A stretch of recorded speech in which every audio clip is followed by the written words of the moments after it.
Vale, venga. Ayer ya me decidí a lanzar la práctica de regulación.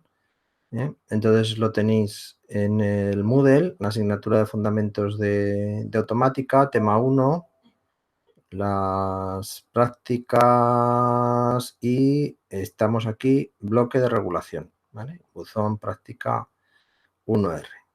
Entonces tenéis aquí el enunciado, práctica de regulación, ¿vale? Nos bajamos a descargas y pues bueno, vamos a explicar un poquito en qué consiste este curso. Este curso es, la práctica es individual. ¿Vale? Bien, entonces, lo primero, hay muchos ejercicios en los que los datos dependen de vuestro NIA. Entonces, tenéis que escribir aquí el NIA vuestro o escribirlo imaginariamente, ¿no? Entonces, si vuestro NIA es... Aquí en este no puedo escribir, ¿no? No. Si vuestro NIA es 700.000, 7000000, pues entonces el valor de la A sería un 7, el valor de la B sería un 10, el valor de la C sería un 10, el valor de la D sería un 10, el valor de la E sería un 10, el valor de la F sería un 10, ¿vale? Y luego en determinados puntos, pues entonces veis, por ejemplo, C1 es, o sea, C1 es 8 por E1, bueno, 8 por E. Y entonces sería el número que tengamos aquí en la E, pues multiplicado por 8. Y si es un 0, pues es un 10.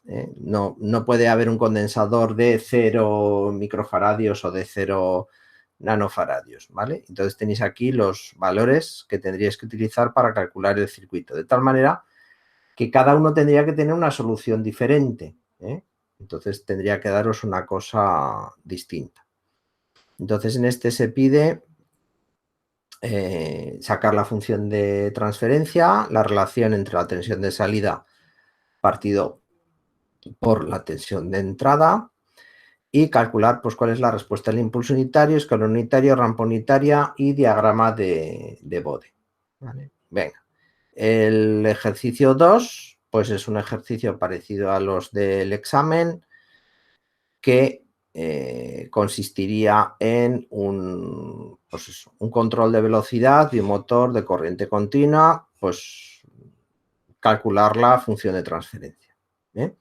Entonces, para nota, pues cuál sería la función de transferencia si en vez de tener aquí un motor de corriente continua, tendríamos un motor de tipo brushless. Bueno, pues si queréis investigar un poco, tal. La pregunta 3, pues no se la he puesto en la tercera posición, pero podía haber puesto en cualquier sitio.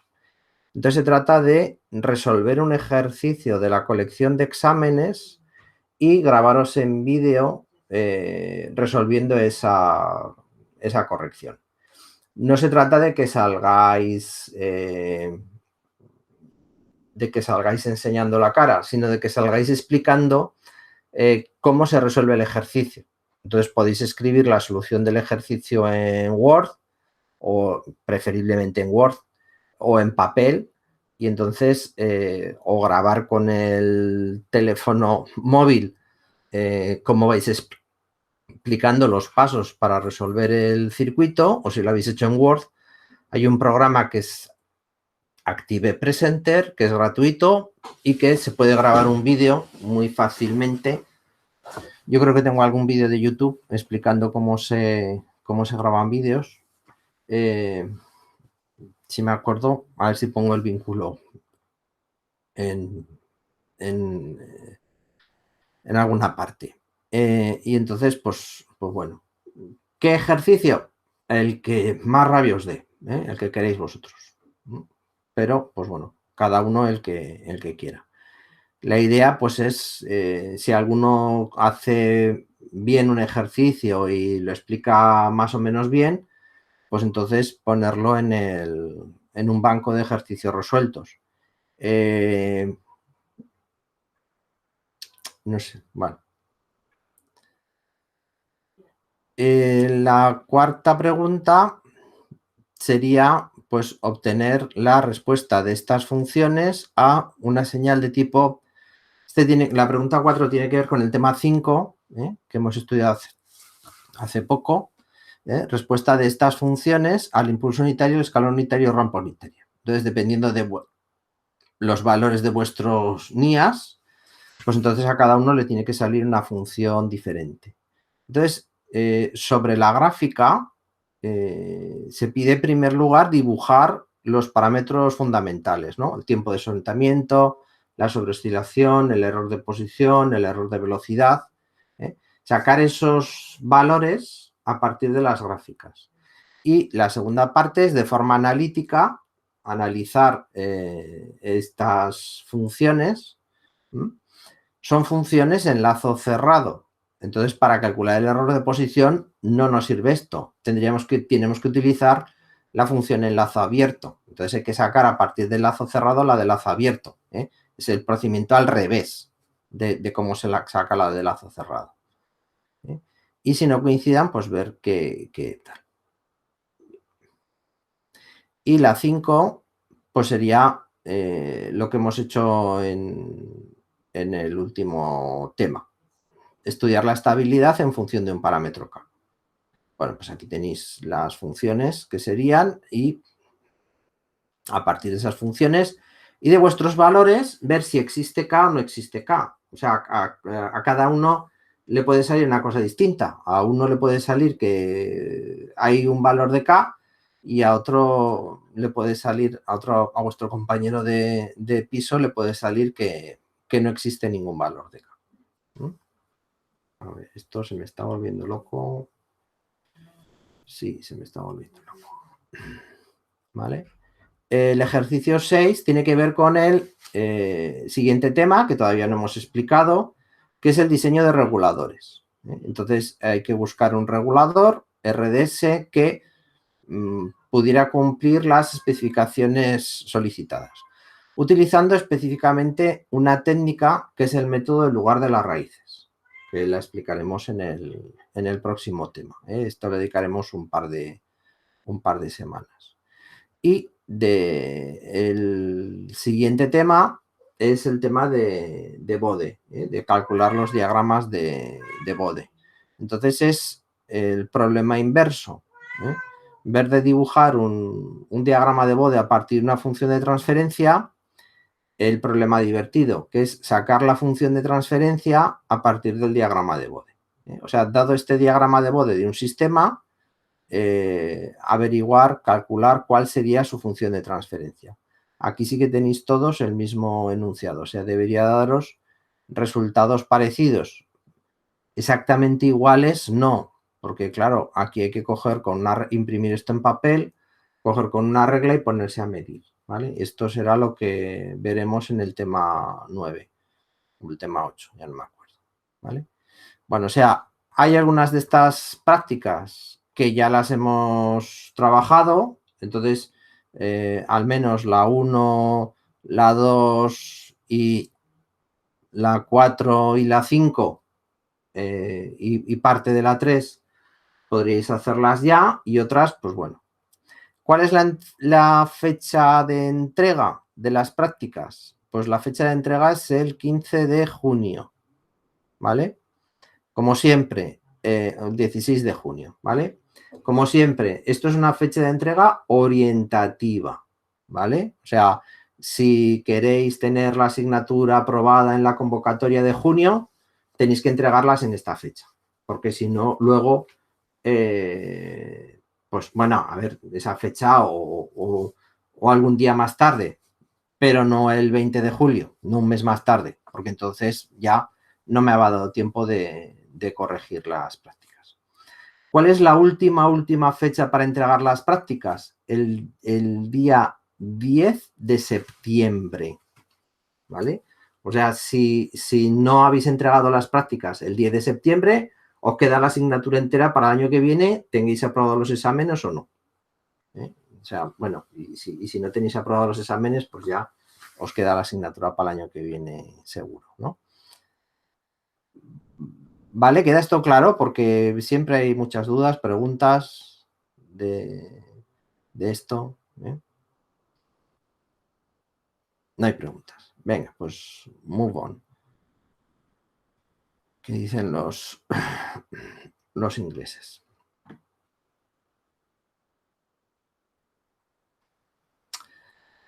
Venga, estábamos con el tema de la programación. Lo mismo, si tenéis cualquier duda, pues antes de empezar a explicar podemos volver a incidir sobre alguna de las partes que no tengáis clara, alguna dificultad que os habéis encontrado al escribir alguno de vuestros programas o alguna dificultad que os encontréis al resolver alguna de las prácticas.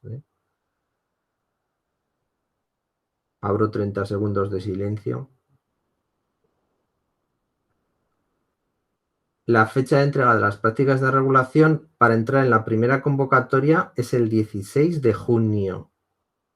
La última fecha de entrega de las prácticas de regulación para poder superar este curso, las de programación es lo mismo, la misma fecha. Es la misma fecha. ¿Vale? Y eso, y para entregar todo, pues el 10 de septiembre. ¿Vale? Sería la fecha. Última.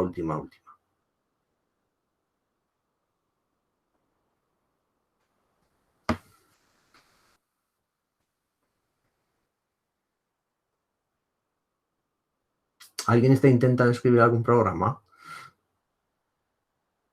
Aparte de David, que sé que él sí que lo está intentando.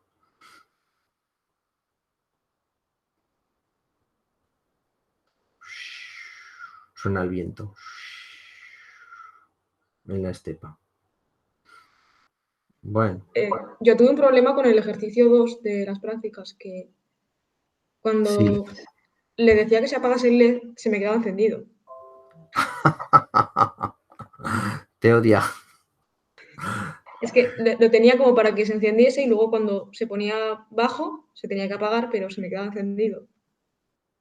A veces el problema, el problema a veces es que en el loop tú pones que como última cosa que haga es que el LED se apague, pero luego no pones un delay detrás de ese apaga el LED y entonces el loop vuelve a empezar otra vez por arriba y te lo enciende. A veces ese es el problema. No sé si será tu problema. De todas formas, si no, mándame el código por email o por WhatsApp y yo te lo miro y te digo a ver qué puede pasar. Vale, lo volveré a mirar a ver si puedo hacer algo otra vez con el LED.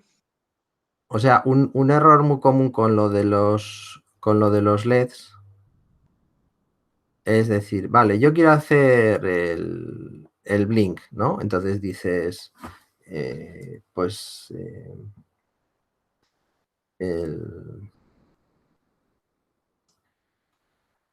digital mode, no es digital mode, para configurar. Era con pin mode, ¿no? Pin mode. Pin mode, eso es, pin mode, joder. Es que el problema que tuve también es que cuando monté el código por primera vez sí que iba bien y se apagaba, pero al día siguiente no.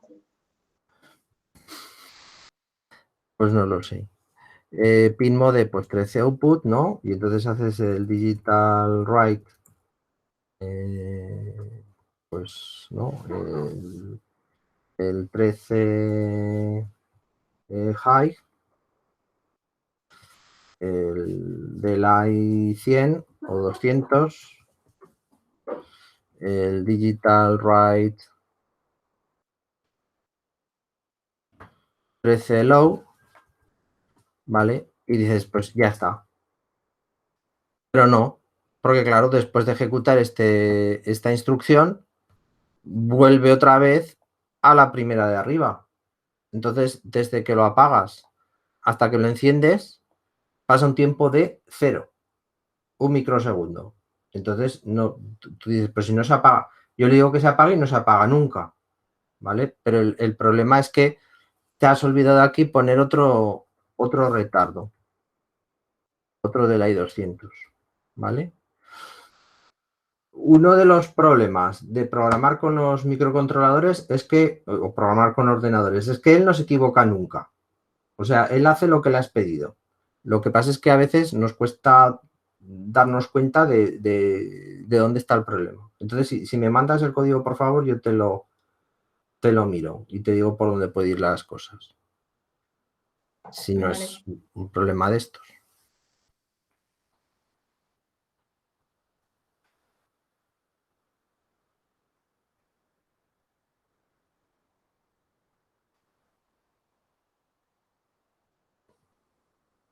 Bueno, cada día vamos perdiendo 2 o 3 alumnos, ya estamos solo 13.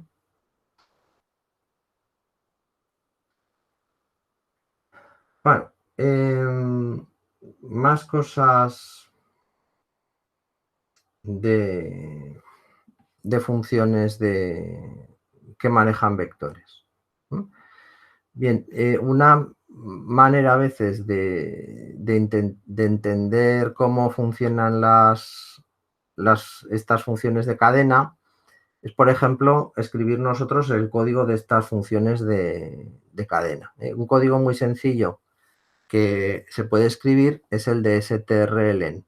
O sea, este código ya sí, lo tenemos aquí y el puerto con 3 y lo podemos subir.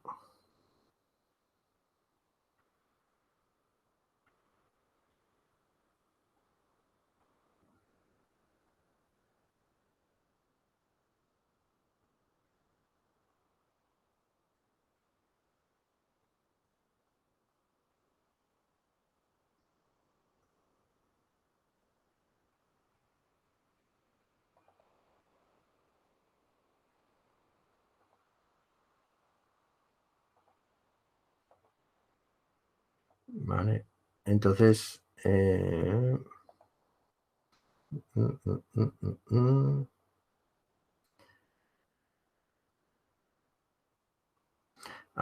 vale, entonces lo que nos está esperando es a que escribamos algo por teclado y si escribimos hola mundo, pues entonces, ¿veis? Me escribe el hola mundo y luego el hola caracola. En morado me pone lo que yo envío por la consola, por el teclado, y si le doy aquí al botón de enviar, pues me envía un hola mundo y me contesta un hola mundo. ¿Vale? Bien. Fijaros que son operaciones con buffer. O sea, yo le doy a send, se envía, pero hasta que realmente no pasa por este trozo de código, para leer la cadena, no hace nada. No está aquí en este de la email, está aquí parado simplemente. Vale, esto lo borramos para no despistar. Bueno, vamos a centrarnos hoy, por ejemplo, en cómo es el código de strlen. Ya sabéis, en C se distinguen entre mayúsculas y minúsculas. O sea, si pongo aquí strlen con L mayúscula, entonces ya no es el mismo nombre. Es otro nombre distinto. ¿Vale? Bueno, ¿cómo escribiríamos el código de esta función? Bueno, pues tiene que ser una función que me devuelva un entero, porque me tiene que calcular la longitud, el número de bytes que tiene una cadena, strlen, y el tipo de dato que yo le paso, ¿qué es? Claro, yo le paso strlen, le paso S, que es el nombre de un vector de caracteres, le paso S2, que es el nombre de un vector de caracteres, o sea, le tengo que pasar un puntero a carácter. Un puntero a un carácter, char estrella P, ¿vale? Y este sería la forma que tendría la función. Entonces, ¿cómo sabemos que una cadena ha llegado al final? O sea, la marca de fin de cadena es el carácter, pues vamos a llamarle contra barra 0, o 0. ¿Vale? El entero 0. Entonces, tenemos que calcular cuál es el total de caracteres. ¿Vale? Y entonces, ¿qué decimos? Podemos utilizar, lo más sencillo sería utilizar aritmética de corchetes. In total, y luego hacer un, bueno, no, sí, in total igual a 0, por ejemplo. Lo voy escribiendo sobre la marcha.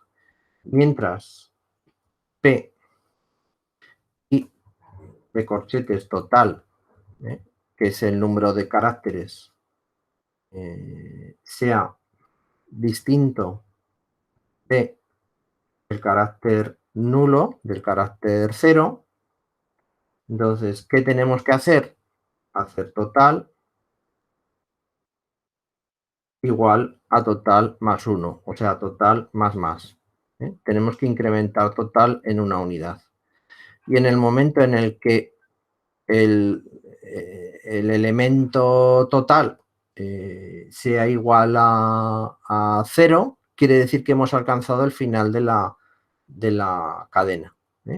Entonces tendremos que devolver el número total, que es el número de caracteres que hemos encontrado dentro de la cadena, ¿vale?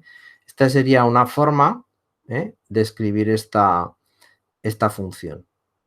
Vamos a ver si funciona. La subimos. Si no hemos escrito algo mal.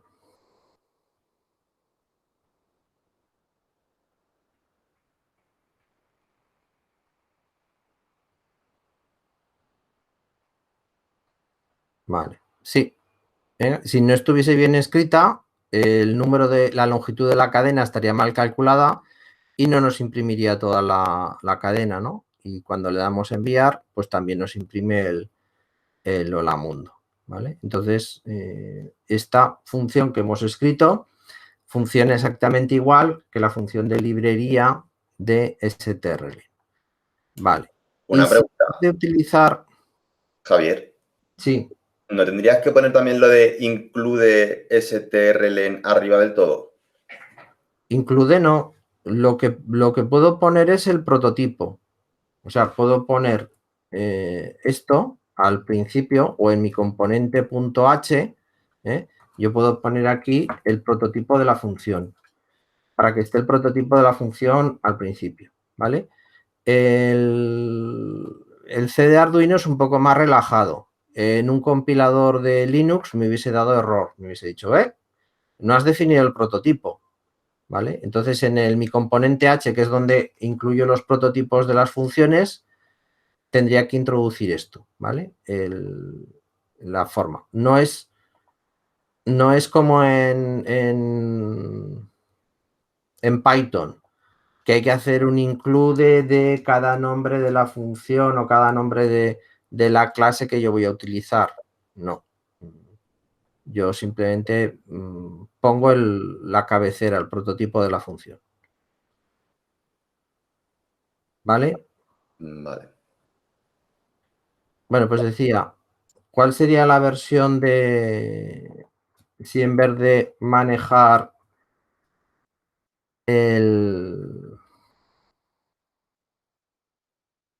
manejo un puntero?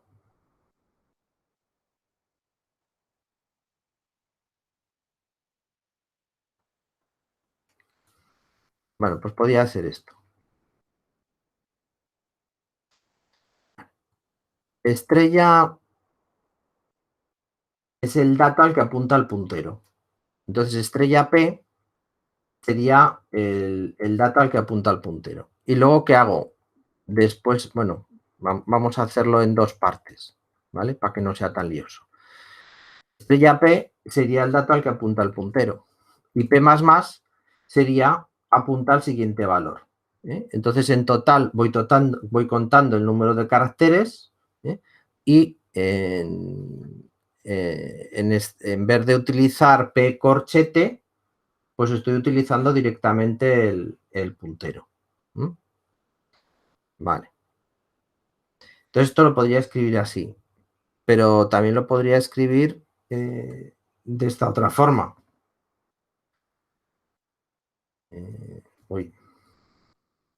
¿Vale? Podría escribirlo así, estrella P más total, y no ir incrementando el puntero. Es decir, vale, P apunta al principio de la cadena, no lo toco. Y le voy sumando una posición, 2 posiciones, 3 posiciones, 4 posiciones. ¿Vale? Esto también sería válido, también nos funcionaría como mecanismo de acceso al vector. Y probablemente la más loca de todas las versiones sería hacer, es la implementación que está hecha en Linux de esta función.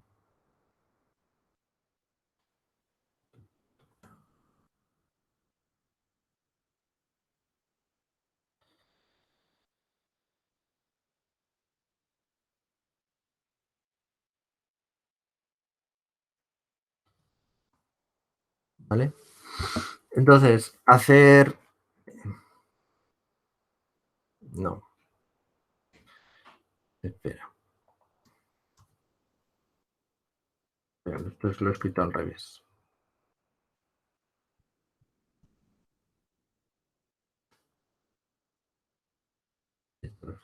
Uy.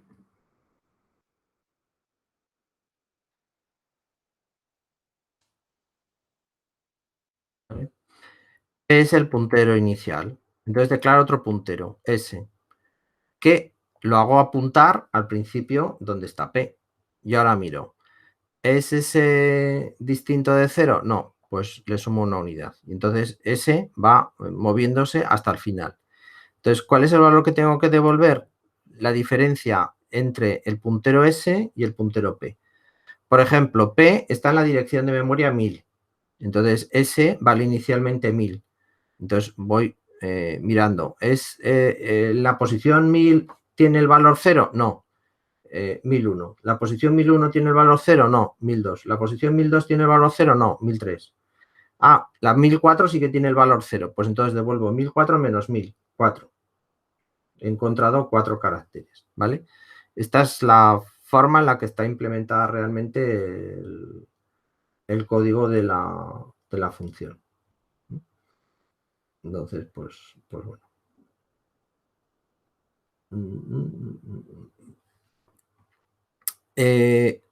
A la hora de ver estas dos definiciones,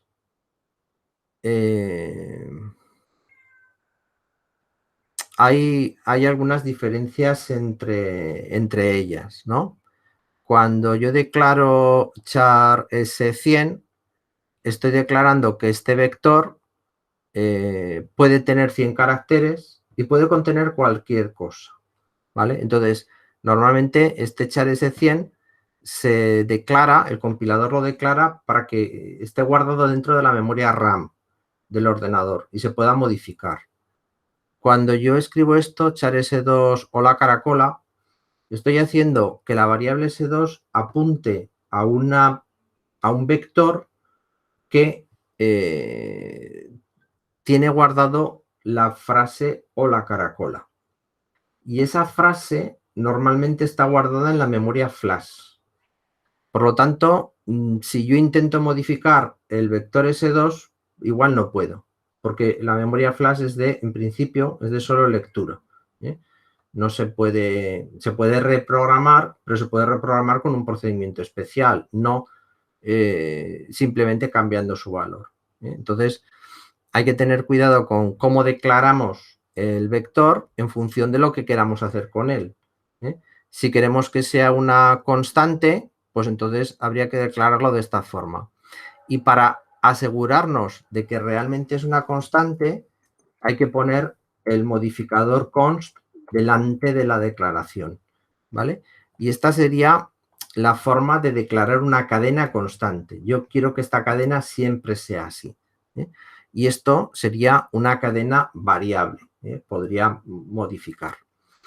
En cualquiera de los dos casos, hemos hecho una reserva de memoria para esa cadena. Entonces, si yo pongo char estrella P, esto es un puntero. Entonces, yo apunta a cualquier posición de memoria. Yo no he hecho una reserva de memoria para esta cadena. ¿Cómo podría utilizar P para manejar la memoria? Bueno, pues necesito un mecanismo de reserva dinámica de memoria, que se llama. Sería la tercera forma, tener la memoria en la flash, una cadena constante, tener la memoria en la RAM, una cadena que yo declaro así, o utilizar la asignación dinámica de memoria y usar una cosa que se llama el heap. El heap, el montón. Y a partir de allí conseguir memoria. ¿Vale? Venga, entonces, ¿cómo reservaríamos memoria para este puntero? Entonces tenemos que utilizar la función malloc. La función malloc me reserva una determinada cantidad en bytes de memoria que yo le pido, ¿no? Dice entonces, me reserva 100 bytes. ¿Qué tipo de dato devuelve malloc? Malloc devuelve un puntero a void, un puntero a un tipo de dato vacío. Entonces, si yo quiero que el valor al que yo apunte sea un carácter, un puntero a carácter, yo tengo que hacer lo que se llama un cast, una conversión de un tipo de dato a otro tipo de dato. Entre punteros se puede hacer esa conversión sin ningún problema.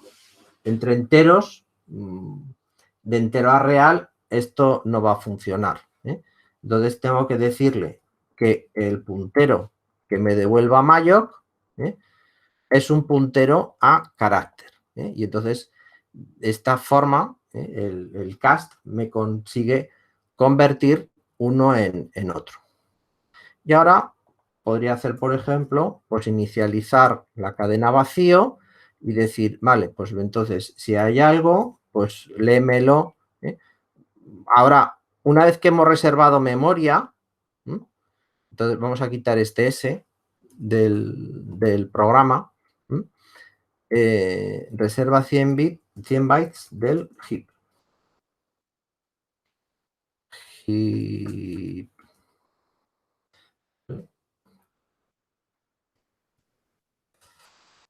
esto, usando un cast de puntero a voice a puntero a carácter.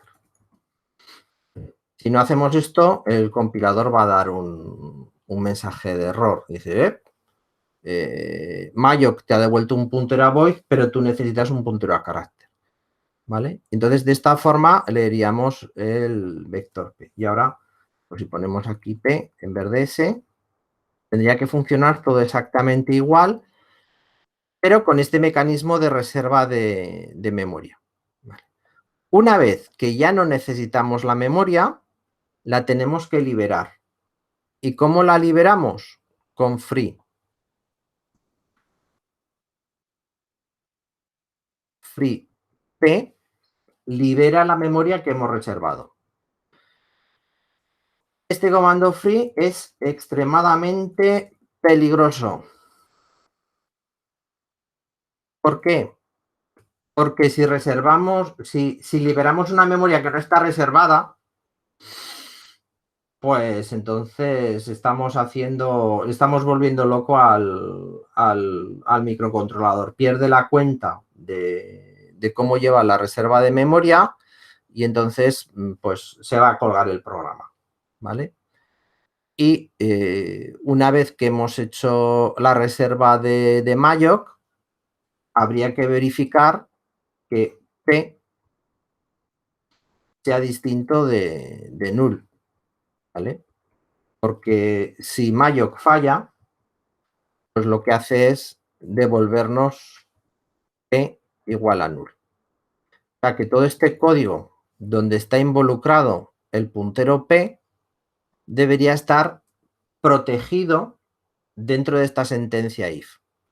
Tener en cuenta que en C no existen excepciones como en Java o en Python. En Java o en Python tú puedes escribir lo que quieras. Que si has escrito algo mal, el compilador te va a lanzar en tiempo de ejecución se va a lanzar una excepción y te va a decir, oh, pues no había memoria suficiente para lo que me has pedido, ¿no? En C tenemos que considerar los errores, ¿eh? Entonces, eso, pues bueno, hace que escribir el código sea un poquito más trabajoso siempre, ¿vale? Bueno, y esto, verificar que malloc ha tenido éxito. Porque si no ha tenido éxito, yo no puedo manejar el puntero P, porque estaré apuntando a cualquier sitio de memoria, grabaré cosas ahí y lo estropearé todo, lo romperé todo. Vale. Vamos a ver si corre esto, si no me hace nada raro.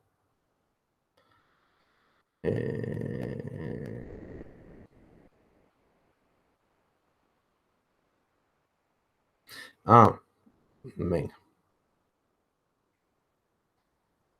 Bueno, si le pongo el const, tengo que ponerle aquí también un cast para convertirlo de puntero constante a puntero normal.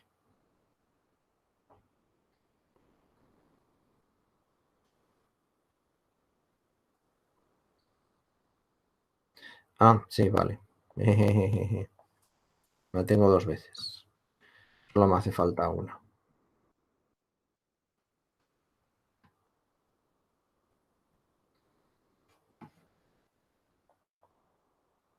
Vale, ya hemos llegado al linker.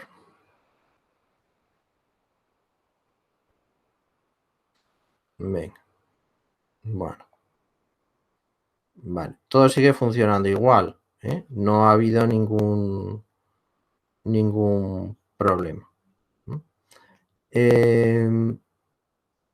Podríamos ver, por ejemplo, en qué posición de memoria me está guardando la información. Sí, podríamos ver, ¿no? Aquí, por ejemplo, antes de hacer el free, podríamos hacer un serial.printf, vosotros no.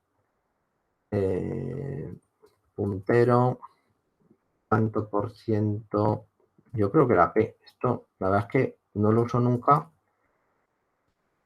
Toma P. Creo que es P para que me muestre. Si no es P, pues lo escribimos en hexadecimal y ya está. Como un entero. Ya tengo que cerrar. Si no cierro, no puede enviar el programa al microcontrolador.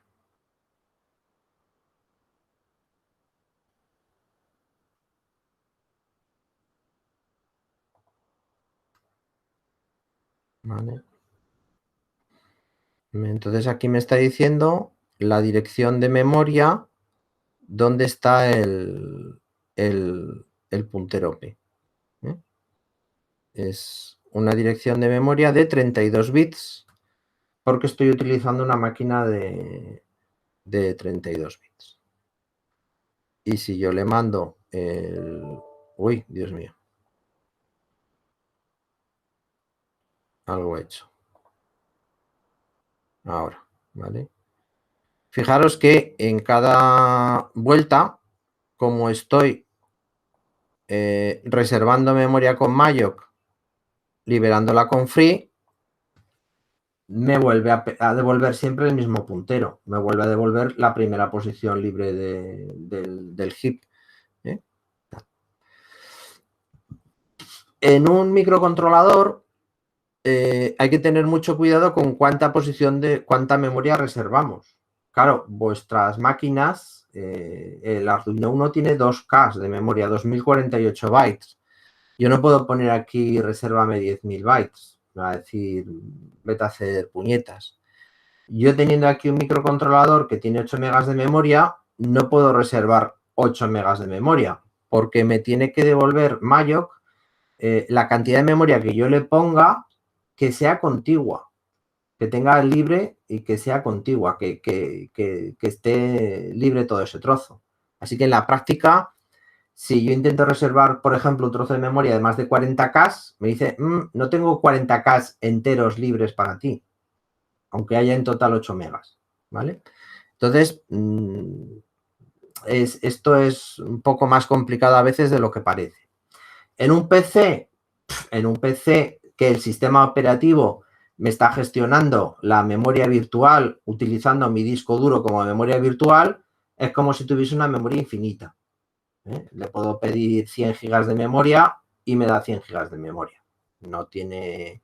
Mientras le quede disco duro, para simular la memoria en disco duro, no va a tener mucho problema.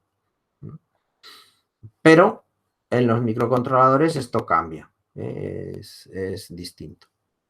Vale. Venga, entonces hemos hablado de tal. Sí, venga. Esta también es interesante. Otra función que es interesante para seguir trabajando con el manejo de vectores es strcopy. ¿Vale? La función de librería se llama strcpi. Yo lo voy a llamar strcopy. strcopy copia una cadena en otra cadena. Entonces pongo char estrella origen, char estrella destino. ¿Vale? Es copiar una cadena de una zona de memoria a otra zona de memoria. De nuevo, como siempre, yo puedo utilizar aritmética de punteros o utilizar, pues, no sé, la aritmética de corchetes. Bien, si utilizamos aritmética de corchetes, que podría ser lo más sencillo, necesitaré una variable de apoyo que sea igual a 0. Entonces, ¿qué tendría que hacer? Mientras que origen corchete i sea distinto de la marca de fin de cadena, no he llegado a la marca de fin de cadena, entonces tengo que copiar origen el destino. O sea, tengo que hacer destino corchete i igual a origen corchete i. Y a continuación incrementar en una unidad i. ¿Vale? Y entonces esto me hará la copia desde el origen hasta el destino. ¿Vale? Bien.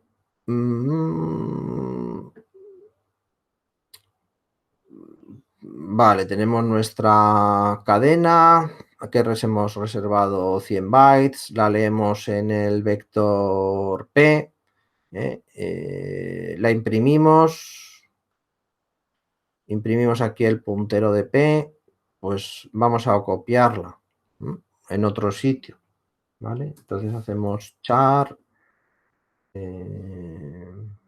S no la tengo, ¿no? No la tengo. S de 50 caracteres. Entonces hago strcopy de origen, la cadena P, y P es el puntero que apunta al principio de la cadena, destino, la cadena S. Vale, y entonces esto, pues, por ejemplo, lo hago antes aquí. Y lo que hago es imprimir S en vez de P. O puedo hacer un serial print ln de S directamente, porque el serial print sabe imprimir una cadena de texto, no me hace falta, ¿vale? Entonces yo leo desde el teclado en el vector P, en la cadena P, utilizo la función strcopy para copiar una cadena en otra y imprimo la cadena utilizando S. ¿Vale? Entonces, ¿cómo se copiaría la cadena? Pues si yo tengo un puntero de origen y un puntero de destino, pues entonces voy mirando. ¿Es el origen igual a la marca de fin de cadena? No. Pues hago destino igual a origen. Entonces voy copiando en la zona de memoria de destino los bytes que tienen en la zona de memoria de origen. E incremento en una unidad el puntero ahí. ¿Vale? Entonces, de esa forma, copiaría una sobre otra. Compilamos. Y... no return statement. Vale. ¿Cuál suele ser el valor que retorna strcopy? El número de caracteres copiados.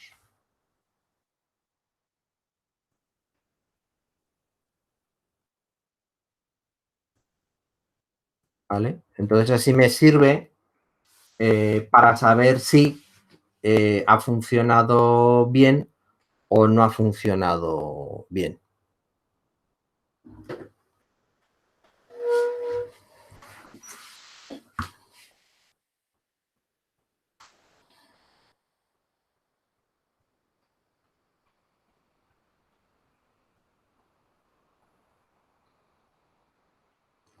Vale, abro la cadena. Venga, todavía no se cuelga el ordenador. Y entonces copiamos la cadena, o sea que si yo le mando el hola mundo, me tiene que imprimir hola mundo. Ah, mira, yo ahora me imprime hola mundo siempre, porque claro, la cadena S, una vez que yo la he copiado, pues ya tiene un valor. Ya tiene siempre ese valor. La variable J no se hace igual a 0. O sea, bueno, da igual. Venga. ¿Qué quería hacer ahora? Pues si le mando hola mundo nuevo, pues entonces me cambiará el contenido. ¿Vale? Y me imprimirá el hola mundo nuevo. Venga, no tiene importancia. Problema. Hoy, ¿y se le escribió más de 50 caracteres? ¿Qué va a ocurrir?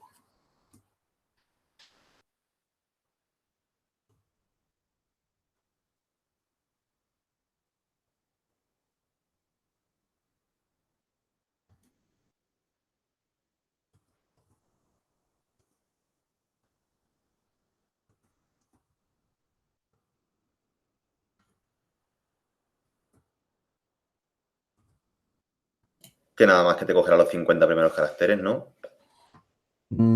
Pues no. ¡Pumba! Coredump.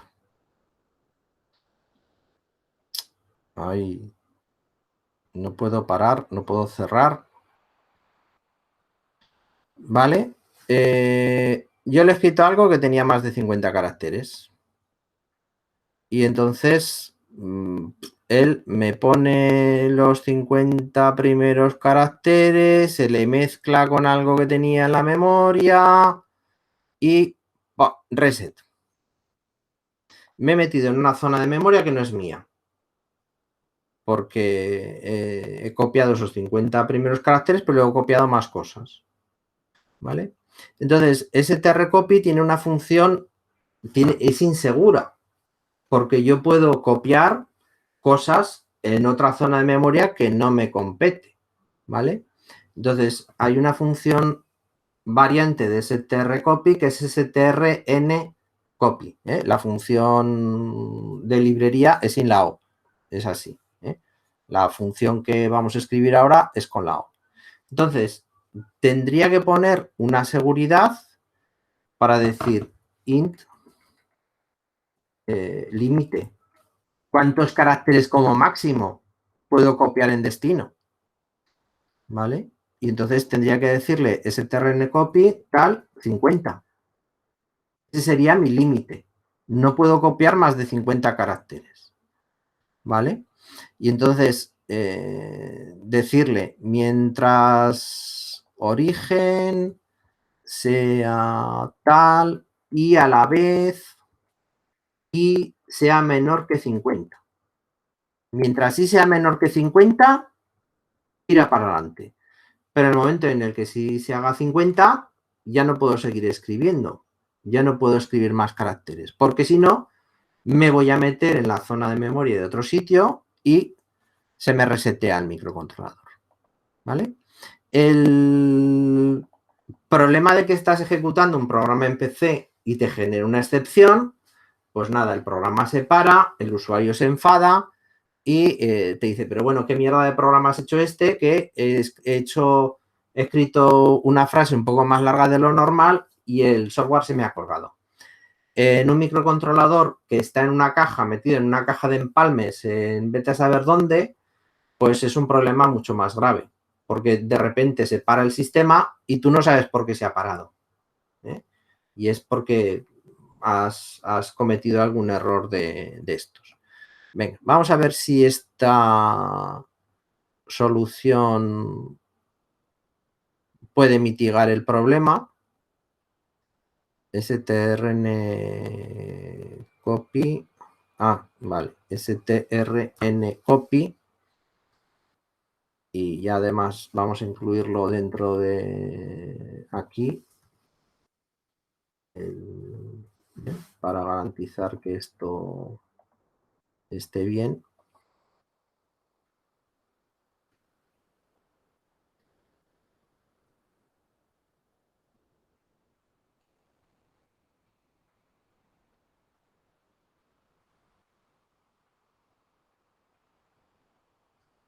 Vale, venga, entonces ahora le mandamos esta frase larguísima y coredump. Wow. Tal. Corrupt heap, backtail, tal, expected. Wow. Mira, lo bonito que tiene este LSP32 es que además se me he cargado el heap. Porque tal. Igual no es 50, igual es 49 donde tengo que parar.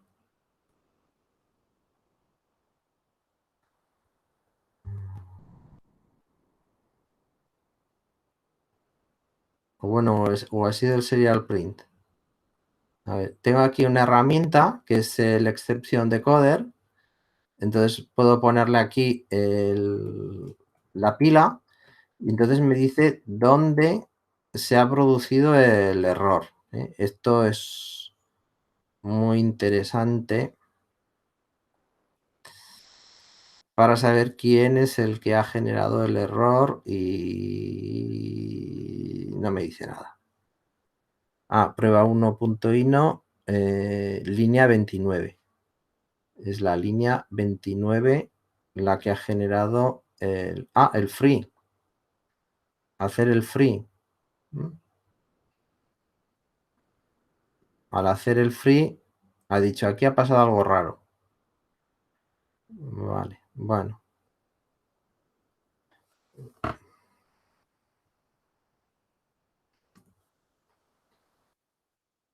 A ver si le pongo 49.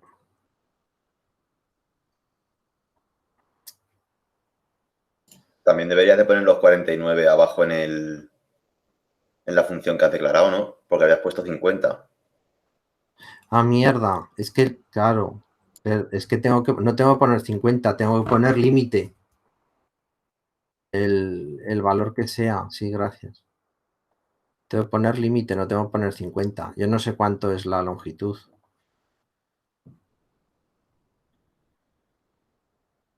A ver, tengo que mandarlo otra vez.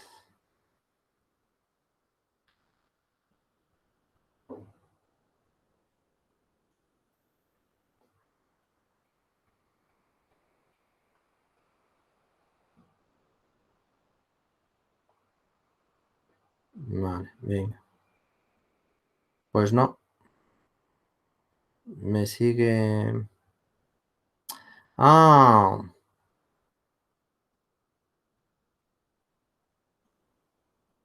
es que igual tiene esto más de 100. A ver, ¿cuántos caracteres tiene esto? Vale, y el problema está en dos sitios a la vez. 131 caracteres. O sea, el problema lo tengo en dos sitios a la vez. El problema lo tengo y por lo que me está cascando el programa es aquí, porque si yo en P estoy pasándome de los 100 caracteres, pues también pasa lo mismo, ¿eh? Entonces, aquí también tendría que decirle, mientras sería la bailable y J sea menor que 100. ¿Vale? Y entonces así, aquí sí que podré poner 50. No era el problema los 49, ¿vale? Vale, o sea, tengo que tener también cuidado aquí, ¿eh? Donde me está dando el error es en el free, porque dice, has reservado 100, pero has usado más de 100. Entonces, aquí también tengo que tener este cuidado, ¿eh?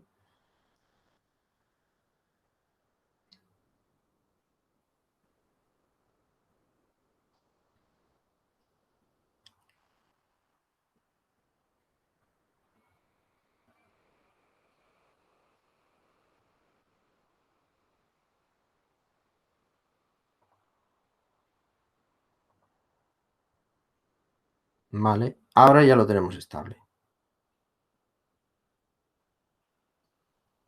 ¿Vale? Entonces, al hacer la lectura, no solo vamos a leer los 100 primeros caracteres. Al hacer la copia, solo vamos a escribir los 50 primeros caracteres. Fijaros, no hemos hecho algo mal, nos sale aquí esta basura. ¿Por qué no sale esta basura? ¿Alguien me sabe decir por qué no sale esta basura?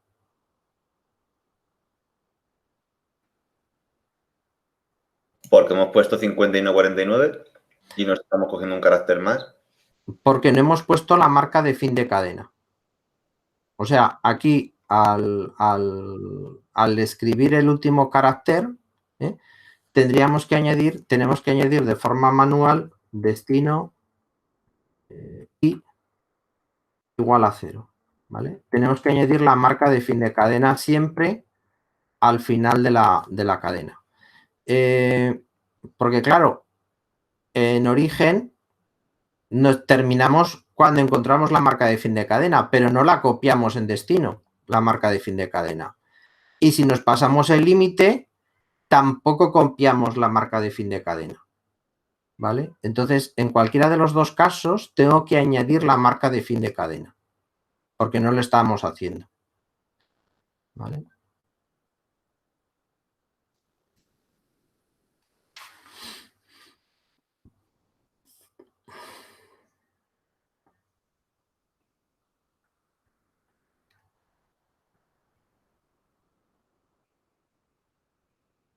Mira, y ahora mando y ¡pum!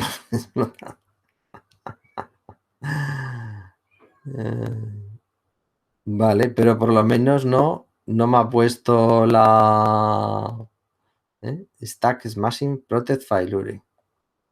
Vale, a ver dónde está ahora el problema. Seguramente es que he llegado a los 50 y entonces sí que tendría que haber puesto 49. porque el carácter... A ver, si pongo aquí 50, cuando i sea menor que... no, cuando sea 50, vale. Entonces tengo que ponerle origen y he copiado destino origen y le he sumado 1. Entonces tengo que ponerle límite -1.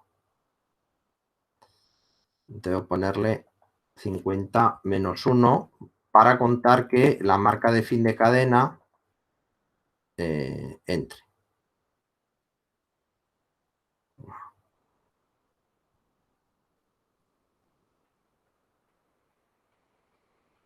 Javier, si hubiésemos querido poner el 50, con haber puesto abajo en el if y en la condición del i que sea menor que el límite, con haber puesto un igual, también nos hubiese cogido el 50, ¿no? Sí, bueno, a ver, vamos a poner aquí 50, ¿no? Entonces, ¿qué es lo que habría que poner aquí realmente? Habría que poner límite -1. Para que, porque tú puedes escribir el 0 al 49, ¿vale? Entonces, si dices que son 50 caracteres, si ponemos i estrictamente menor que límite, el último valor en el que copiará destino a origen será en el 49. Pero claro, el destino igual a 0 me lo pondrá en el 50. Entonces, por eso tenemos que hacer aquí límite -1. Porque el i menor o igual que límite no valdría. No, al revés, sería peor. Te llegaría al carácter 51 todavía, porque el 50 dice, todavía vale el 50. Y haría un i más y sería 51 cuando saldría del bucle. Vale, vale, O sea, vale. para que sean 50 caracteres, el índice del vector válido va del 0 al 49. Entonces, yo tengo que parar aquí, en el 49 es donde tengo que escribir el 0. Vale, vale.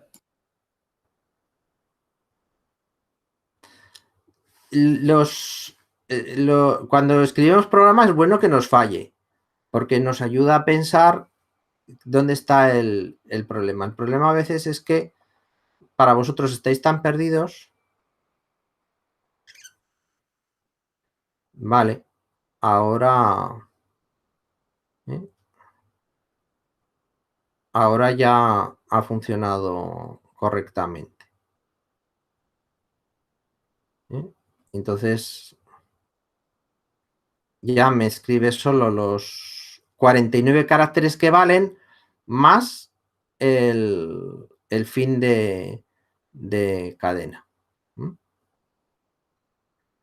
Luego lo que hace ese terreno copy cuando ya no tiene nada el puntero P, pues es nada. Vale, ¿qué pasaría si yo no le pongo el free? Si yo no le pongo el free, estaría cada vez declarando el puntero P en un sitio distinto. Si me olvido del free, ¿qué es lo que ocurre? Si me olvido del free, lo que ocurre es que yo voy a ir reservando memoria, reservo 100, reservo 100, reservo 100 y funcionará un rato el programa, pero cuando lleve funcionando 2 días, se cuelga. Claro, es porque cada vez yo le pido, dame 100 bytes, y me va a dar 100 bytes hasta que se le acabe la memoria. Entonces, uno de los síntomas de que el free está mal puesto en una asignación dinámica de memoria es que el programa se cuelga después de pasar un día, o después de pasar unas horas, o después de pasar una semana, depende de cuánta memoria tengamos. Entonces, a veces hay que controlar cómo van los punteros para depurar el código. A ver, ¿estoy haciéndolo bien? ¿O hay alguna circunstancia en el que el free no se ejecuta correctamente? ¿Vale? Y bueno, como tiene muchísima memoria, pues nos costará un verano que se cuelgue. El vuestro, que tiene 2K, en unos pocos ciclos se volverá loco. Se reseteará porque habrá llegado al final del heap.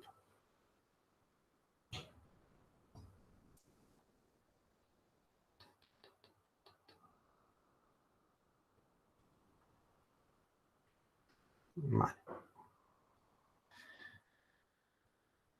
Bien. Otra función que es muy útil para el manejo de cadenas es strcomp.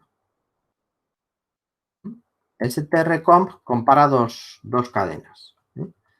Entonces, vamos a ponerlo strcomp. Vamos a poner un int. Dar estrella origen. Bueno.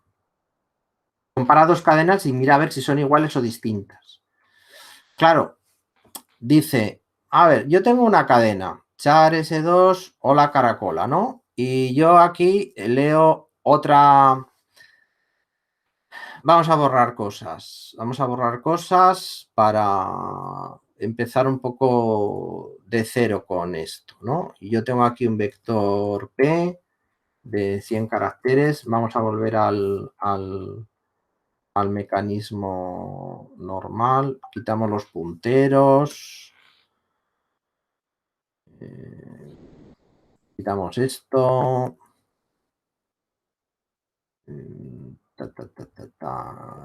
Quitamos esta el strncopy.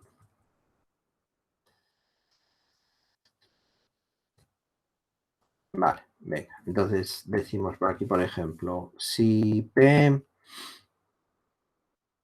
J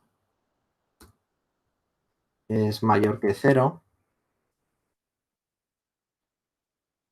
si hemos leído alguna cadena, ¿no? Y ahora diríamos, vamos a ver si los dos, si lo que hemos escrito es hola caracola, si hemos escrito lo mismo, ¿no? Pues alguien que ha trabajado en Java o en Python escribiría, si P es igual a S2, pues entonces imprímeme cadenas iguales. ¿Vale?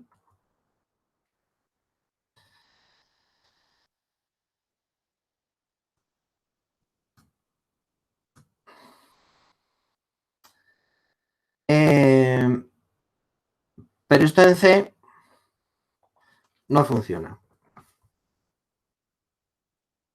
¿Por qué?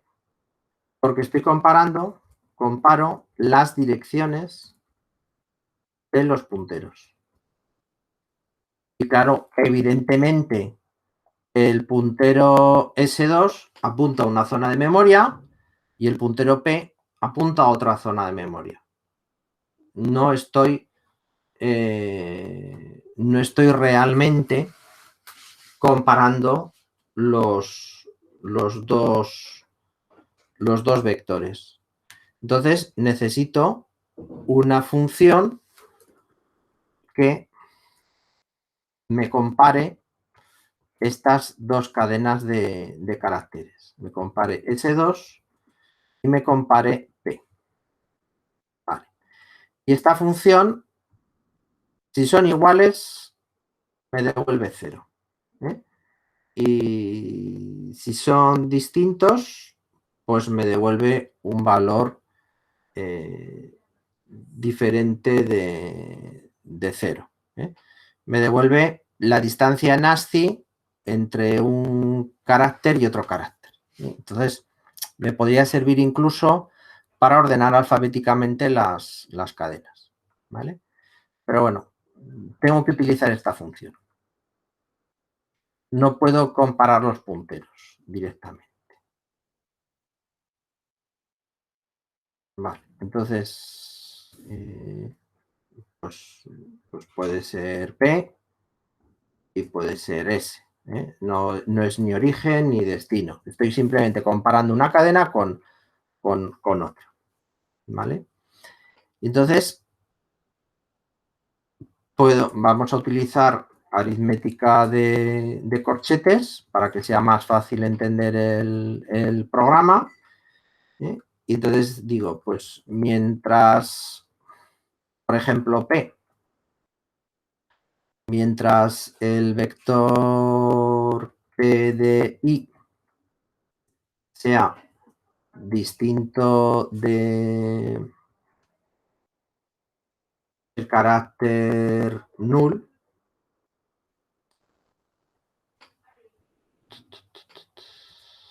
bueno, y sería también bueno hacer lo mismo con S, por si acaso.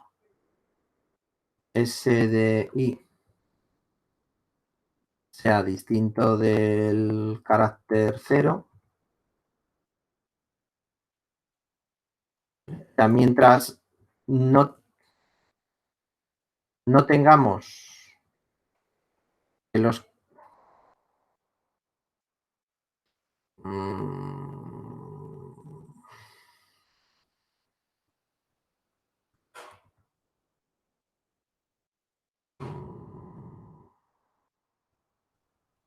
No.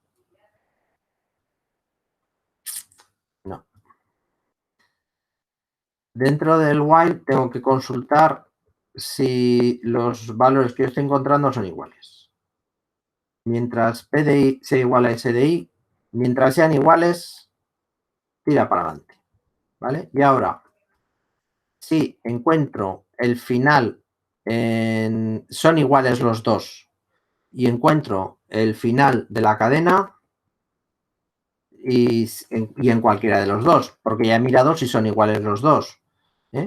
Si P de I es igual a el carácter de final de la cadena, pues entonces es que las cadenas serán iguales. Return 0, que es la marca de que las cadenas son iguales. Y si son distintos, entonces tengo que devolver return la diferencia entre el PDI, la diferencia del carácter PDI menos SDI. Y será dentro de la tabla ASCII, si por ejemplo el uno empieza por A y el otro empieza por B, pues sería menos 1. Si la cadena P empieza por A y la cadena B y la cadena S empieza por B, sería menos 1, porque menos 1 es la diferencia entre la letra A y la letra B. Si la cadena P empieza por C y la cadena S empieza por A, sería 2, porque hay una diferencia positiva de 2. La cadena C tiene una letra más alta en el alfabeto que la cadena S. Devuelvo el valor en ASCII. Vale, vamos a ver si esto funciona. La cadena P, si yo he escrito algo, o sea, si J es mayor que 0, ¿vale? Y entonces esto ya lo puedo quitar porque ahora es distinto, ¿no? Ahora compara carácter a carácter. Cada una de las letras de la función.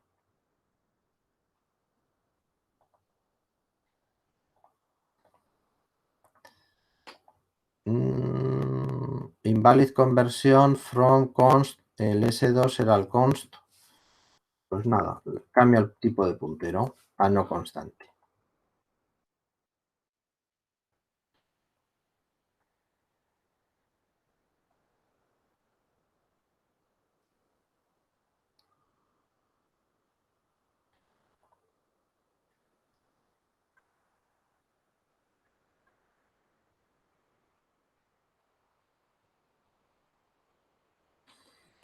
Vale, venga.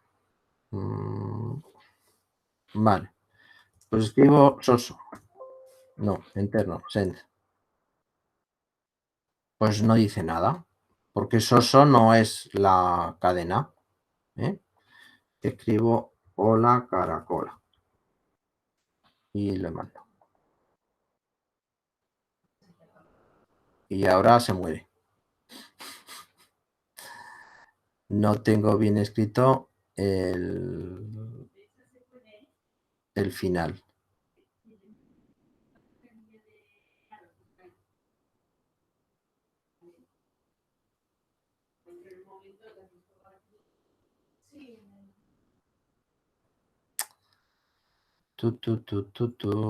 ¿Por qué he escrito mal? Esto se convierte en un bucle. Ah, joder, no he hecho el I++. No sé cómo nos habéis dado cuenta. Vale, I++.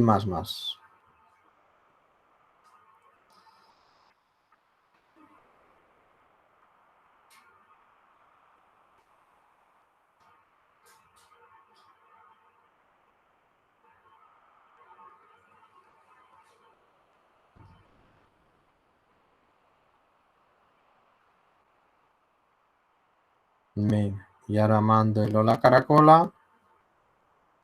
¿Veis? Y me da el mensaje de que cadenas iguales. Si cambio cualquier carácter ASCII, pues por ejemplo en vez de caracola con minúscula pongo la A mayúscula, no hace nada. ¿Por qué? Porque ya no son las cadenas iguales. Está comparando los valores ASCII. Si yo quisiera comparar solo las letras, antes de hacer esta comparación tendría que normalizar todo a mayúsculas o normalizar todo a minúsculas para que la comparación funcionase correctamente. ¿Vale? Pero bueno, esto... ¿Vale? Entonces, ¿por qué he traído a colación esto? Porque sí que he visto que es un error muy común en el código que escribís pensar que comparando el nombre de S2 con el nombre de P, estás comparando dos cadenas. Pues no. Lo que estás comparando son las direcciones de memoria donde están esas cadenas. Si comparo esa S con esa P.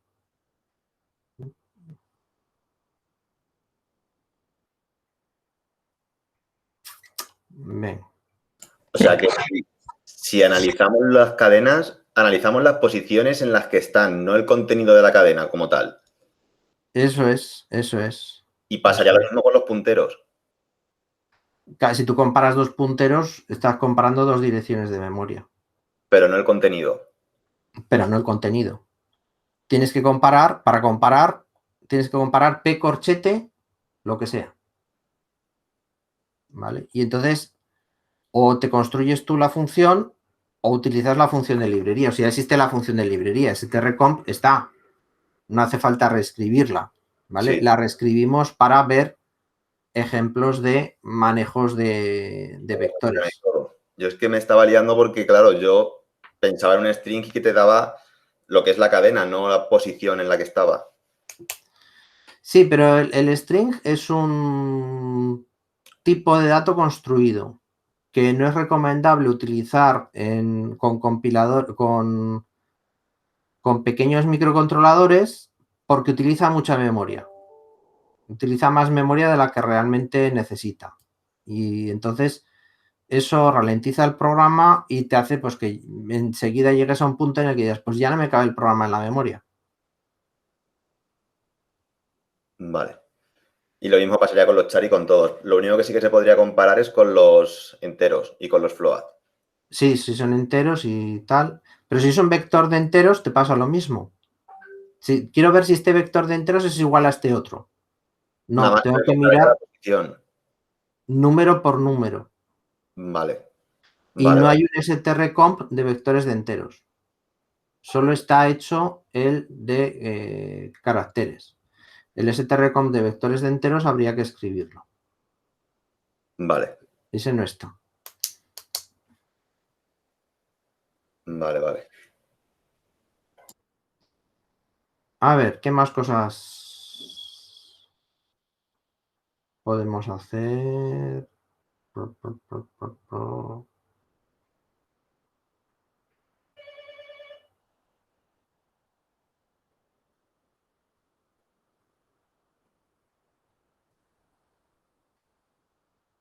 Bueno, luego está el tema de las matrices. Se pueden declarar matrices.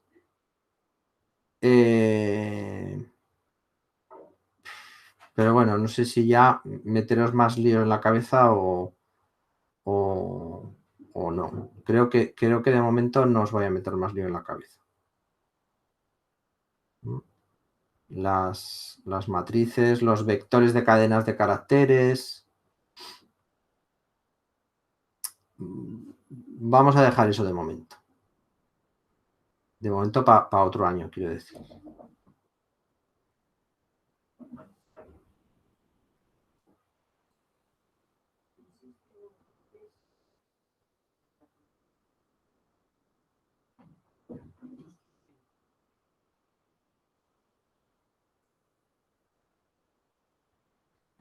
Vale, venga, el siguiente elemento interesante son las estructuras, ¿vale? Porque, claro, si hacemos un vector es de datos homogéneos. Pero ¿qué pasa si lo que yo quiero guardar son datos heterogéneos? Por ejemplo, estoy haciendo medidas de un sensor. Entonces, esa medida de un sensor está compuesto por varios valores. Pues, por ejemplo, la hora en la que he capturado la medida, el valor que he leído. Imaginaros que es un sensor de estos tradicionales que miden temperatura y humedad. Pues tanto la temperatura como la humedad son valores que representan el valor que he leído del sensor, ¿vale? Entonces, para esto necesitamos algo, un tipo de datos diferente a los que estamos manejando, porque ya no será un vector de enteros, ya no será un vector de caracteres, será algo distinto. Vale, pues entonces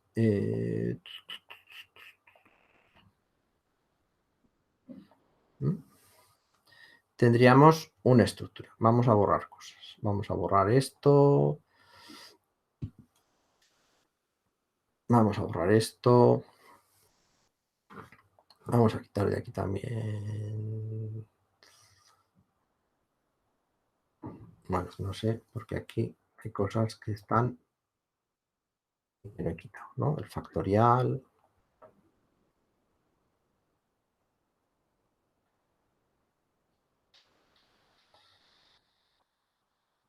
Sí, me va a borrar todo.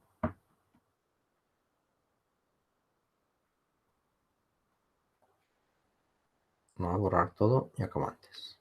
Vale. Venga.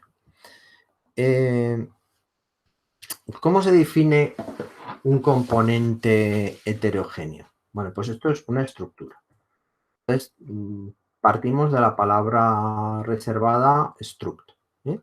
Entonces, struct, yo defino el nombre de la estructura. Entonces, vamos a llamar a esta estructura medida. ¿Vale? Entonces, abro llaves, cierro llaves y la estructura, la definición de la estructura tiene que acabar en punto y coma. Y ahora puedo poner aquí los tipos de datos que yo quiera. Por ejemplo, float, temperatura, float, humedad, humidity y, pues por ejemplo, un long time, ¿vale? Medido como, pues por ejemplo, cómo se mide el tiempo en un microcontrolador. Lo más común es utilizar el sistema Linux, o sea, contar el número de segundos que han transcurrido desde el 1 de enero de 1970. Entonces, en un long que tiene 32 bits, pues nos cabe, no hay ningún problema de contar esos segundos. El problema a veces es decir cómo sincronizar el tiempo, ¿no? Cómo sabe el microcontrolador que es esa hora.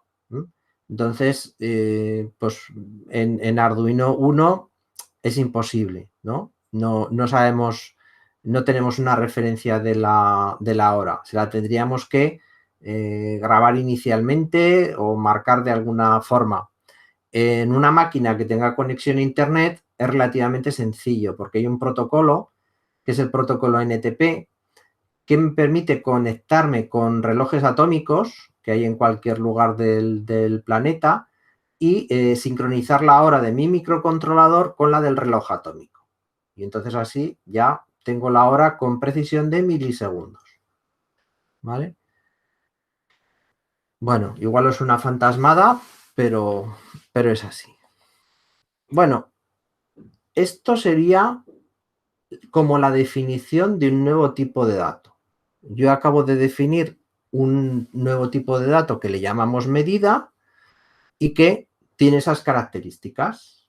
Bueno, pues ahora podemos definir variables de ese tipo de dato. Entonces, ¿cómo escribiríamos un nombre de variable? Struct medida, pues por ejemplo, M1, M2, M3. ¿Vale? Entonces, M1, M2, M3 serían 3 variables de ese tipo de estructura. Vale. ¿Cómo accederíamos a los datos? Pues entonces, M1 punto y el nombre del campo, temp, sería la forma, por ejemplo, de acceder al campo temp de la variable M1 que tiene la estructura de medida. Pues, por ejemplo, ponemos 20,0, 20.0. M1.umid sería igual a, pues, por ejemplo, 45.6 y time pues sería igual, por ejemplo, vamos a hacerlo igual a milis, el número de milisegundos que han pasado desde que encendí el microcontrolador. Y entonces, de esta forma, estaría accediendo, ¿no? De esta forma, accedo para escribir sobre las variables de la estructura. ¿Vale? Bueno, ¿y cómo leeríamos esas variables? Por ejemplo, podría escribir un serial. No, vamos a hacerlo. ¡Ay! El sprintf no funciona con float en Arduino 1. Bueno, pues entonces lo escribo ya.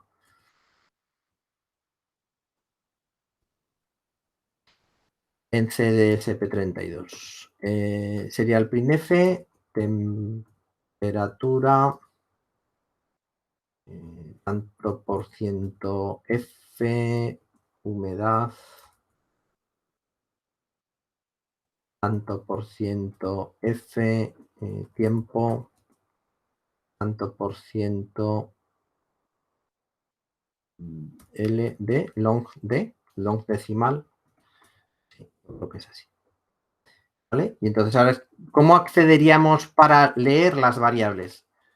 Pues de la misma forma, pero en vez de ponerlos en la parte izquierda de la igualdad, pues ponerlos como origen del valor que yo voy a imprimir. M1.time. M1.time. Ese sería el nombre. Vale. Entonces así escribiré estos valores. Vamos a ver que realmente yo accedo a los datos de la estructura y puedo escribir los datos de la estructura, puedo escribir y leer los datos de la estructura.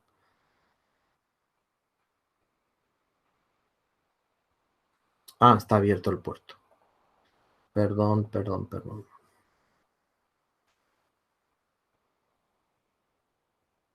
El sprintf que has hecho abajo, nosotros teníamos que hacer un sprintf para cada variable, ¿no? O sea, un sprint. Sí, un print para cada variable, sí.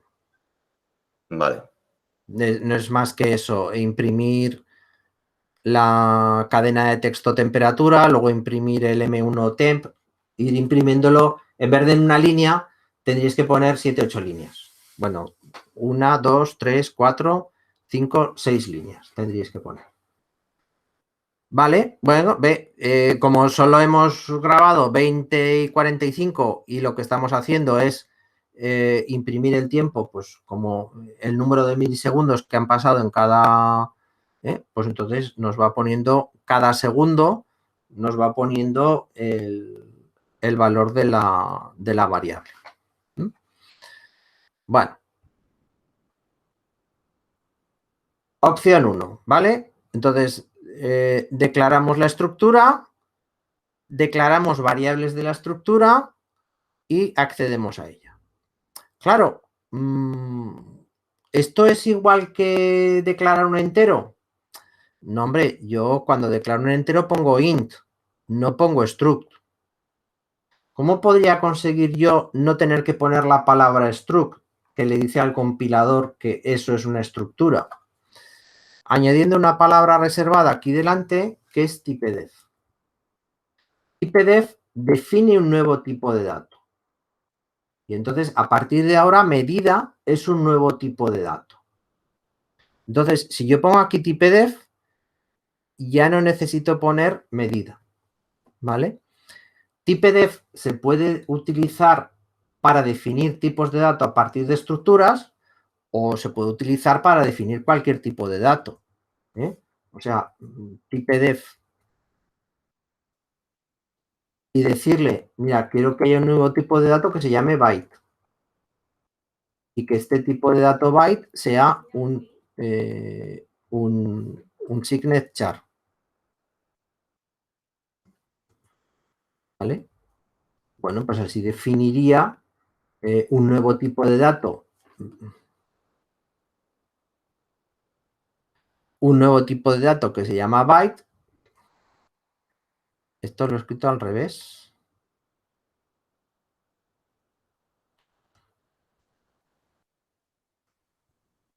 Y creo que lo he escrito al revés. Voy a poner el tipo. A ver. Ay, como hago estas cosas tantas veces.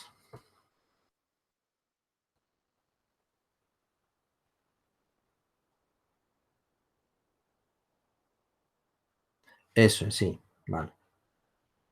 Tengo que hacerlo así. Typedef, el tipo de datos clásico y el nuevo nombre que yo le doy. ¿Vale? Ese sería la sintaxis. Entonces, si yo hago esto del typedef, ahora ya no me hace falta poner la palabra struct. Puedo poner medida.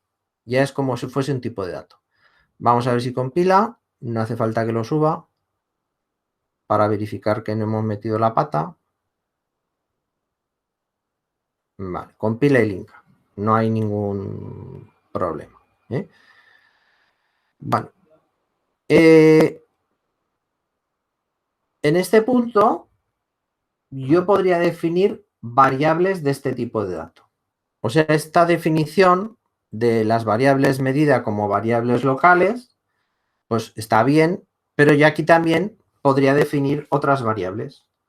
Podría definir M3, M4, M5. Entonces, M3, M4 y M5,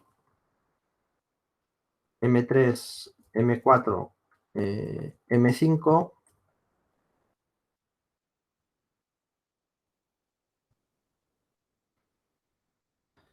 son variables de tipo medida.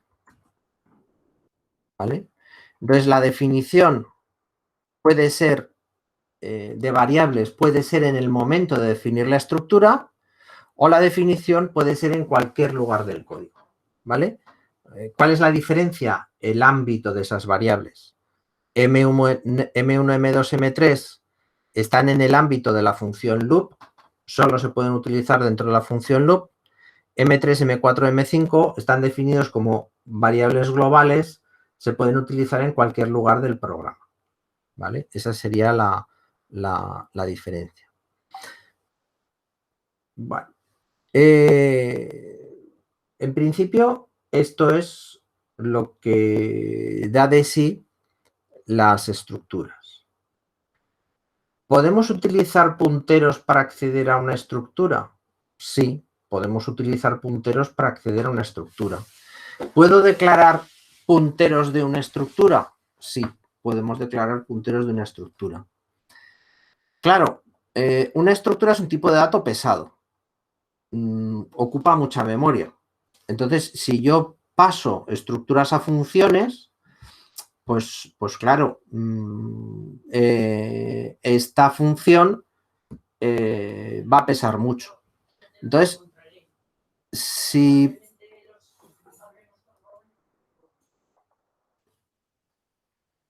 Si, por ejemplo, yo lo que quiero es hacer una función de imprimir la estructura, imprime medida, ¿vale? Una función imprime medida que devuelva void, pues claro, en vez de pasarle toda la estructura entera, que pesa mucho, digo, voy a pasarle un puntero a la estructura, ¿vale? Y entonces lo que digo es que a medida le paso un puntero de medida. Entonces, ¿cómo cambiaría la forma de acceder a los datos? Bueno, cuando utilizamos punteros con una estructura, en vez de utilizar el punto, utilizamos el operador flecha. ¿Vale? Entonces, para acceder a los distintos campos de ahora M, que está pasado como un puntero, para acceder al campo temp, para acceder al campo umid y para acceder al campo time, en vez de utilizar el punto, utilizamos la flecha. Y cuando yo estoy llamando a la función, imprime medida, en vez de pasarle el valor de M1, yo le paso la dirección de M1. Entonces tengo que utilizar el operador ampersand. ¿Vale? Entonces así le paso la dirección de M1. Entonces con la flecha leo cada uno de los campos si están definidos como un puntero. ¿Vale? Entonces esto es un poco distinto de cómo se trabaja con los punteros normales, porque con los punteros normales sería estrella M para acceder a los datos, ¿vale? Pero no, aquí es este operador flecha. Para acceder a los campos, si no estoy usando punteros, estoy utilizando la variable, utilizo el operador punto. Para acceder a los datos de un puntero, o utilizo el operador flecha.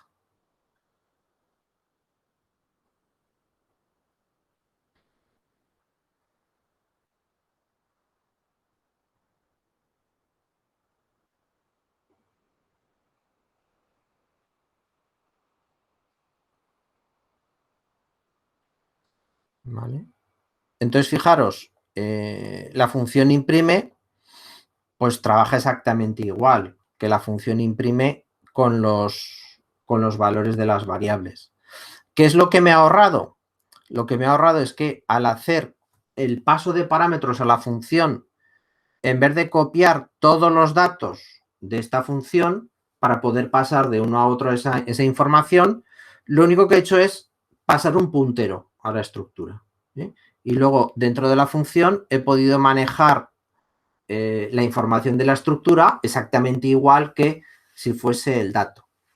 De hecho, si yo ahora dentro de como es un paso por referencia, estoy pasando punteros dentro de la función medida, cambiase cualquier valor, pues entonces esa modificación quedaría cambiada. Por ejemplo, la función lee medida, ¿vale? Sería otra función a la cual le pasaríamos, por ejemplo, el puntero de la función M1. Y entonces esta función, bueno, espera.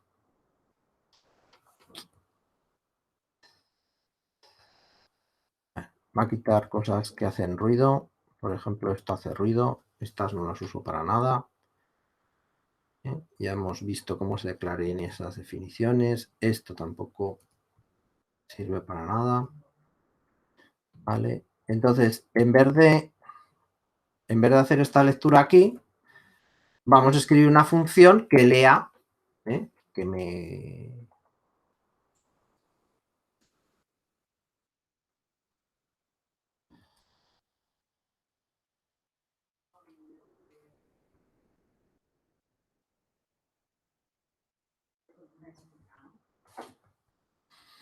¿Vale?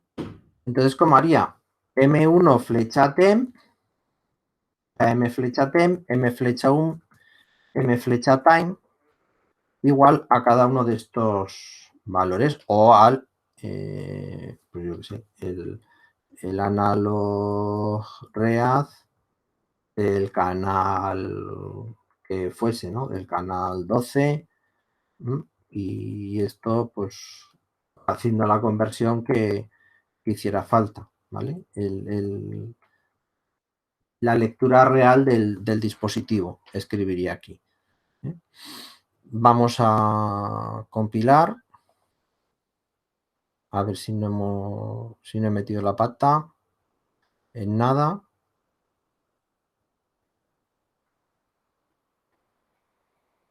Para ver que realmente los cambios que yo hago dentro de la función medida se propagan al objeto, ¿vale? Pues sí.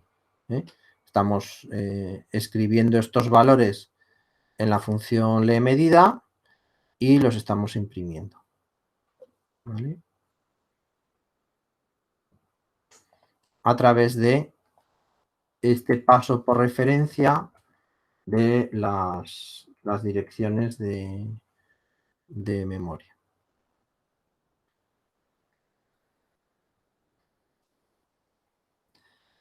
Además de las estructuras, hay una cosa que es, pues bueno, parecida, pero que se utiliza mucho menos, que son, bueno, sí, una cosa faltaría, vale, sí, esto no lo hemos dicho. Vale, y podría ser un vector. ¿Podríamos definir un vector de medidas? Sí, claro, podríamos definir un vector de medidas. Podríamos definir M1 como un vector de 100 medidas. ¿Vale? Y entonces manejar, claro, ahora, ¿cuál es la dirección de M1? Pues la dirección de M1 es M1, porque en un vector, el nombre del vector es la dirección, ¿vale? Venga, pero vamos a hacer, por ejemplo, que yo le hiciese 100 lecturas. For int i igual a 0, mientras i fuese menor que 100, y más. ¿Vale? Y entonces yo voy a hacer 100 lecturas. Entonces, por ejemplo, voy a leer en cada una de estas 100 lecturas leMedida y la dirección, le paso como parámetro la dirección de leMedida i. Entonces tengo estas 100 estructuras. Vale. ¿Y cómo es el random? Nunca me acuerdo. Random Arduino. La función random es una función que devuelve un número aleatorio. Entonces me devuelve un número entre dos valores. ¿Vale? Entonces, por ejemplo, le digo que esto sea random entre 1 y 1000. Entre 1 y 1000 y el valor que me devuelva random, para convertirlo en un float, random me devuelve un entero, lo divido por 100. Entonces así tendré valores de... Bueno, lo divido por 10. Entonces así tendré valores de 1 a 100, de 0 a 100, de menos 20 a 100. Venga, vamos a venirnos arriba. De menos 20, de menos 200, de menos 20 a 1000, partido por 10. ¿Vale? Y la humedad relativa, vamos a hacer que sea un random de, pues, de 10 a 90. La humedad relativa, bueno, con un decimal. De 100 a 900, partido por 10, también con un decimal. ¿Vale? Y el time un milis. ¿Vale? Entonces así hemos leído 100 medidas aleatorias. Y ahora, para para imprimirlas, wow, 100. Me va a ir esto de la olla. Si igual a 0, punto y coma, mientras y sea menor que 100, punto y coma y más. ¿Vale? Y ahora imprimimos cada una de esas 100 medidas. Lo mismo, imprimimos la dirección de la medida y del vector. ¿Vale? Y esto explota fijo.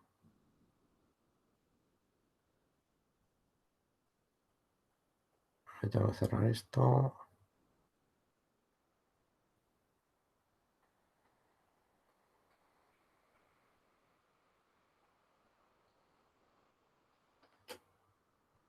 Vale, venga, pues mis 100 medidas. Está leyendo las 100 medidas y está guardándolas en un vector. Está leyendo esas 100 medidas en un vector y está imprimiéndolas. Entonces, cuando manejamos punteros, esta estructura también es muy común.